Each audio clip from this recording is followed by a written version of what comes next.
Hey, does your house feel completely empty unless there's a menagerie of other creatures filling every corner of the space? Were your favorite video games growing up Zoo Tycoon and Cats with a Z?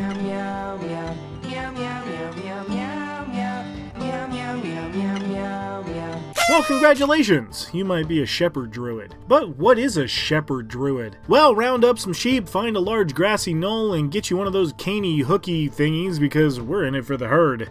So, we're back to druids. And you know what? I think I lost my cool a little bit in the previous druid video, so I'm going to do my best to keep a lid on it. But, I mean, the guy who's way into sheep can't be as broken as the moon druid, right? Hopefully. So what can we expect from a subclass built specifically around summoning an army of animals? Well, lots and lots of summons. Just frankly a stupid amount of summons. So many summons that you will unironically give your DM a headache trying to calculate how many people and or animals are on the board at once. The Shepherd Druid is basically a giant middle finger to the concept of turn economy and the living embodiment of the phrase, "Oh, it's my turn. Again." So what makes this subclass different from other druids? I mean, most of them have access to summons and can cast the same spells, right? Well, think again, chuckle fucks, because you've learned how to juice your summons into a lean, mean fighting machine. You're not a magical conduit for the forces of nature. You're a goddamn general, and every bird, squirrel, wolf, and platypus within a 12-mile radius is your soldier in the fight against everything that's not you. Oh yeah, DM, that beholder is real scary, but how about a literal wave of sewer rats eating your shit alive? Just know that the Shepherd Druid is not your run-of-the-mill hippie, okay? You're a tree hugger with a standing army. Whew, I don't know what came over me just there. What were we talking about? Shepherd Druids? Well, we're going to get really into that. I just need a quick break. So, first... So, where is the line between order and chaos? What does it really mean to have your fate determined by a roll of the dice or a draw of the cards? Well, you can find out for yourself with Hit Point Press's new FABLEMAKER'S Deck of Many Things. This is a real-life, in-the-flesh, beautifully illustrated deck of many things that you can have your characters use at the table. Each card is gorgeously illustrated by Eisner Award-winning artist Yoshi Yoshitani and is the perfect addition to any campaign. This set includes the Overworld cards, which acts just like the 5e item we've all come to know, love, and fear, but also includes the Underworld cards in stunning monochrome with all new 5e mechanics to enact on your players. So what's stopping you? Join this Kickstarter today at my link below to get FABLEMAKER'S Deck of Many Things for your game. But just remember, victory is a luck of the draw. A big thanks to Hit Point Press for sponsoring the show, and now, back to the video. So you want to learn the secrets of manifesting an army of battle-hardened giraffes. Well, to do that, you need to start out as a plain old druid. Druids, of course, speak Druidic, which is a secret language known only to druid circles and trees. Wait, do trees speak? No, they bark.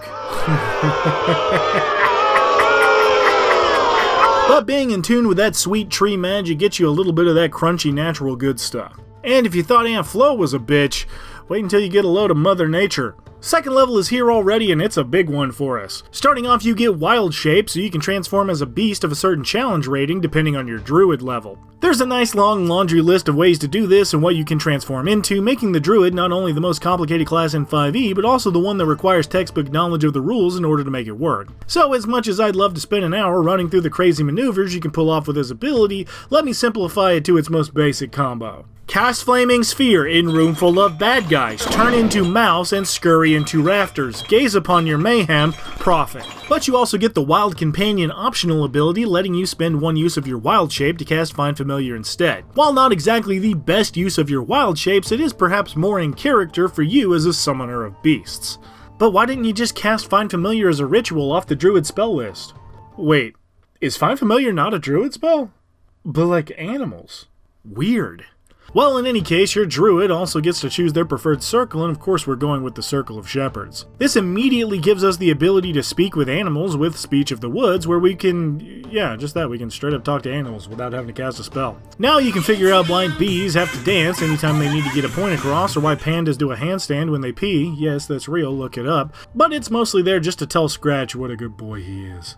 But being in tune with the more animalistic side of the natural order comes with a few added perks. This comes in the form of spirit totems, in which the natures of certain animals can be imbued onto you and your allies. Your totems take the form of one of 3 spirits, with the bear, the hawk, or the unicorn, and each grant a different benefit in a 30-foot radius. The totem spirit also lasts for a minute and restores on a short rest, meaning you can use this in combination with your wild shape multiple times a day as long as you get in a good nap. The bad news bear gives you and your allies temporary hit points equal to 5 plus your druid level when it's summoned, and advantage on strength checks and saves while in the aura. The great thing about this is that you can cast it while huddled in a group for the hit points and then keep them as you spread out of the aura. You may lose the advantage on strength checks and saves, but 7 temporary hit points are huge at this level, and it just keeps getting better as you level up. The Harrowing Hawk allows anyone inside the aura to have advantage on perception checks, as well as letting you spend your reaction to grant an ally advantage on an attack roll against any target inside the aura. While not as useful as the bear, this is a great option for finding your way through a dark dungeon or ring clustered with a lot of enemies in a single location. And finally, the Unparalleled Unicorn Totem is objectively awesome, gaining advantage on all ability checks made to detect creatures within a spirit's aura. But if you cast a spell like Healing Word to a creature inside or outside the aura, each ally inside the aura gains hit points equal to your druid level. Once you really start leveling up in this class, you can turn a Healing Word into a mass cure wounds with just a bonus action, making you a better healer than most clerics. That's just rad. And it keeps getting better as more of your abilities come online, but we'll get there. Skipping up to level 5, we get the first spell I want to mention with Conjure Animals. The spell is concentration, but allows you to summon a bunch of different types of animals within a challenge rating, but the challenge ratings are just not balanced at all. I mean, look at this. We're level 5 and we can summon a polar bear, 2 dire wolves, 4 black bears, or 8 giant wolf spiders. 8! That's not a 3rd level spell, that's one of my actual nightmares. And since they follow your commands without the use of an action, your group just got 8 companions you can fight with, ride around on, or use as a distraction to get away. This spell is just incredibly versatile and fantastic for any druid, but don't forget, they also benefit from your auras as well. I mean, what can I say? You're almost not even playing D&D anymore. It's like Fire Emblem meets the Lion King. But as if that wasn't busted enough, your summons just got a huge buff with Mighty Summoner at level 6. So, now whenever you summon a creature, whether it's through your Wild Companion ability or one of your conjuring spells, that creature gets 2 extra hit points per hit die it has, but all attacks are also considered magical. So whether you're fighting an awakened shrub or a ghost dragon, your army of angry chickens is always doing full damage on their attacks. But even that truly doesn't even hold a candle to our next level. Whew! So, at level 8, we get this nifty little spell called Conjure Woodland Beings. That's legitimately so broken, the game designers had to go back and massage how the casting of the spell worked, by a lot. So, based on the wording on these types of spells, you'd be inclined to believe that you, the player, gets to choose what creatures get to be summoned by the spell. For a spell like Conjure Woodland Beings that can summon a fey creature, it gets us like 1 sea hag, right? Or 2 dryads, neat. Or 4 satyrs, that's weird, satyrs are just people, right? Or 8 pixies, cute. So, what do pixies do?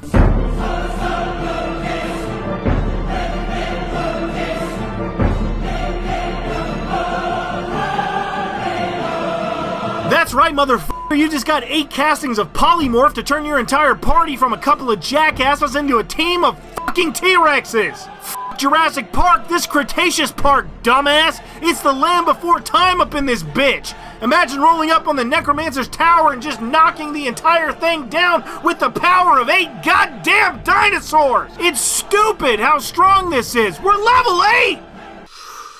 So, they had to nerf that. Severely.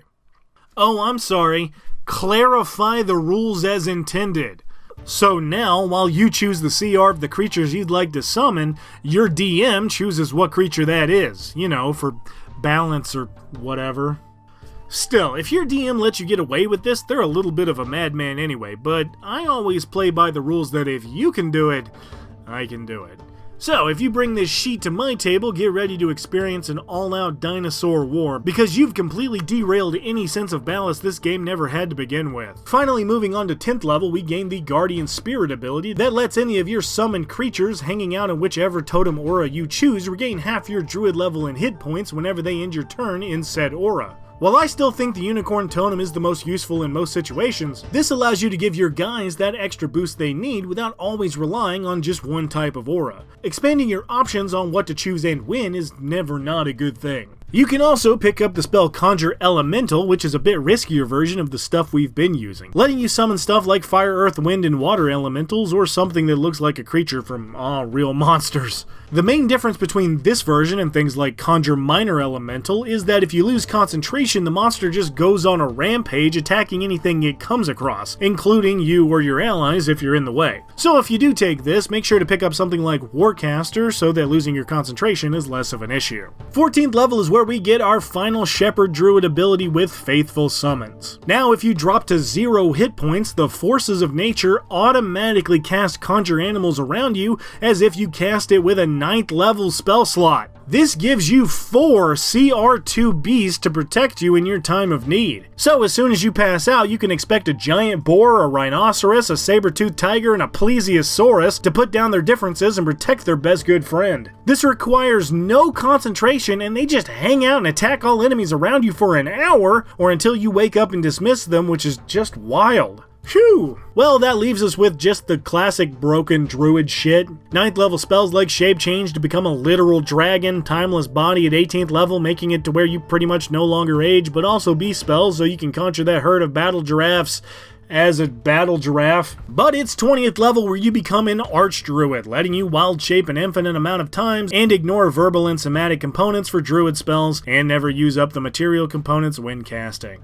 Which is just no lie the best capstone for any caster. By far, bar none, just stupidly strong. Why can't they all be this good? So does the Shepherd Druid cut the wool? Why are sheep jokes so hard?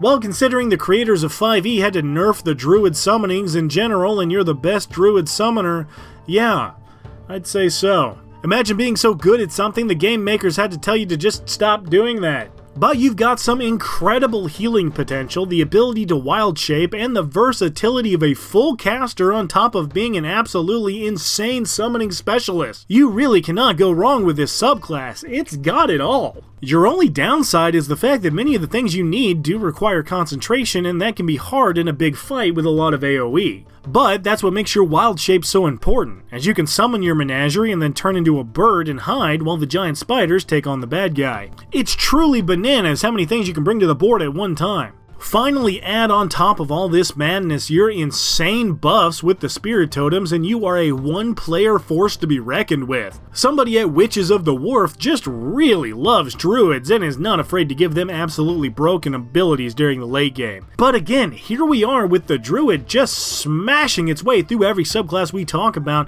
with just the most game-breaking shit you can think of. You want a horde of beast companions? Sure. Want to turn the entire party into prehistoric monsters? Yeah. Want to do all this while transformed as a dragon? Of course you do. Why wouldn't you? That sounds like a lot of fun and definitely won't give your dungeon master a stress migraine. So if you've ever convinced a rat to help you learn the fundamentals of fine dining, can wave your little magic staff around to unleash Noah's Ark on an unsuspecting fortress, and are the reason game designers need to be much more precise in how they word spells, abilities, and creatures before publishing it for a bunch of power-hungry nerds to exploit, guess what? You might be a Shepherd Druid.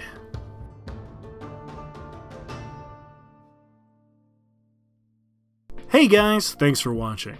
We took a break from the spooky this time to finally give this sub its shot, but will we be back to it next week? The poll will be out tomorrow, so make sure to vote on your faves over there, and as always, I'll see you very soon.